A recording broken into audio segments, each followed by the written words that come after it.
Hi hello வணக்கம். இன்றைக்கி இந்த வீடியோவில் என்ன பார்க்க போகிறோம் அப்படின்னா, ரேஷியோ அண்ட் ப்ரொபோர்ஷனில் என்ன கொஷின் கொடுத்துருக்காங்க, அதை எப்படி சால்வ் பண்ணலாம் அப்படின்னு பார்க்கலாம். சரி, என்ன கொஷின் கொடுத்துருக்காங்க அப்படின்னு பார்க்கும்போது, if speed of 3 cars, okay, speed of 3 cars in the ratio 2:3:4, then what is the ratio between the time taken by 3 cars to travel the same distance time? Okay, சரி, 3 காரோட ஸ்பீடோட ரேஷியோ கொடுத்துருக்காங்க 2:3:4, okay, அதோட time, okay, அப்போது ஒரு same டிஸ்டன்ஸை 3 காரும் வந்து cross பண்ணிச்சுன்னா how long it will take to cross the particular distance, same டிஸ்டன்ஸை 3 காரை வந்து எவ்வளோ டைமில் வந்து கிராஸ் பண்ணோம், அதை ரேஷியோவாக சொல்லுங்கள், அந்த டைமோட ரேஷியோவாக சொல்லுங்கள், அந்த டைமை ரேஷியோவாக சொல்லுங்கள் அப்படின்னு கேட்குறாங்க. ஓகே, சரி, இப்போது ஒரு விஷயம் நமக்கு இதில் ஒரு கான்செப்ட் தெரியணும். ஓகே, ஸ்பீட் அப்படின்றது, speed is indirectly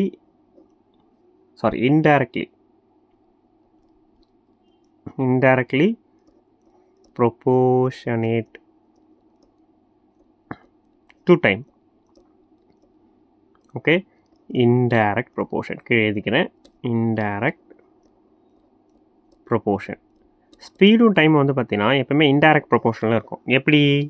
speed அதிகமாச்சுன்னா time கம்மியாகும், ஸ்பீடு கம்மியாச்சுன்னா டைம் அதிகமாகும். கரெக்டாக? ஒரு காரில் போகிறீங்க, வேகமாக போனீங்கன்னா ஒரு இடத்த சீக்கிரமாக போயிடலாம்.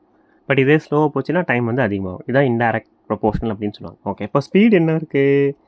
ஸ்பீடு வந்து என்ன, காரு 2:3:4 அப்படின்ற ரேஷியோவில் போகுது. சரி, அப்போ டைம் என்னவாக இருக்கணும்? இதோட இன்டைரக்ட்லி ப்ரொபோர்ஷனல் அப்படின்னா என்ன அர்த்தம்? 1/2:1/3:1/4 இருக்கும். கரெக்டாக? இன்டைரக்ட் ப்ரொபோர்ஷனல்னா இதோட ப்ரொபோர்ஷனேட் வேல்யூ. சரி, இப்போது இது எப்படி இருக்குது? ரேஷியோவில் இருக்குது, ஃப்ராக்ஷனில் இருக்குது. ஃப்ராக்ஷனில் இருக்கிற ரேஷியோ நார்மல் ரேஷியோ கன்வெர்ட் பண்ணால் என்ன சொல்லியிருக்கேன்? டினாமினேட்டரில் இருக்கிறதுக்கு எல்சிஎம் எடுக்கணும். எல்சிஎம் ஆஃப் 2, 3, 4 எவ்வளோ? 12. சரி, இப்போ இதை என்ன பண்ணணும்? இதோட மல்டிப்ளை பண்ணிக்கணும். அப்போது 1/2 × 12 = 1/3 × 12 = 1/4 × 12. ஸோ கேன்சல் பண்ணும்போது இது 6 டைம்ஸு, இது 4 டைம்ஸு, இது 3 டைம்ஸ். அப்போது டைமோட ரேஷியோ என்ன?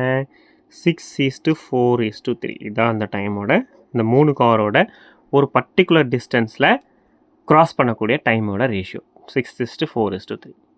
ஓகே, ஸோ இந்த மாதிரி டைப் ஆஃப் கொஷின்ஸ் வந்தால் இந்த மாதிரி நீங்கள் சால்வ் பண்ணணும். எந்த டாபிக் என்ன கொஷின் சால்வ் பண்ணாலும் பேசிக் கான்செப்ட்ஸ் தெரியணும். பேசிக் கான்செப்ட் தெரியலாம் நம்ம சால்வ் பண்ண முடியாது. ஓகே, ஏன்னா இந்த கொஷின் வந்தோடனே நமக்கு என்ன ஸ்ட்ரைக் அவுட் ஆச்சு? பேசிக் கான்செப்டில் speed is inversely proportional to time. So அந்த ஒரு கான்செப்ட் நமக்கு தெரிஞ்சால் தான் சால்வ் பண்ண முடியும், இல்லை சால்வ் பண்ண முடியாது. ஓகே, தேங்க்யூ ஃபார் வாட்சிங் வீடியோ. Thank you, by.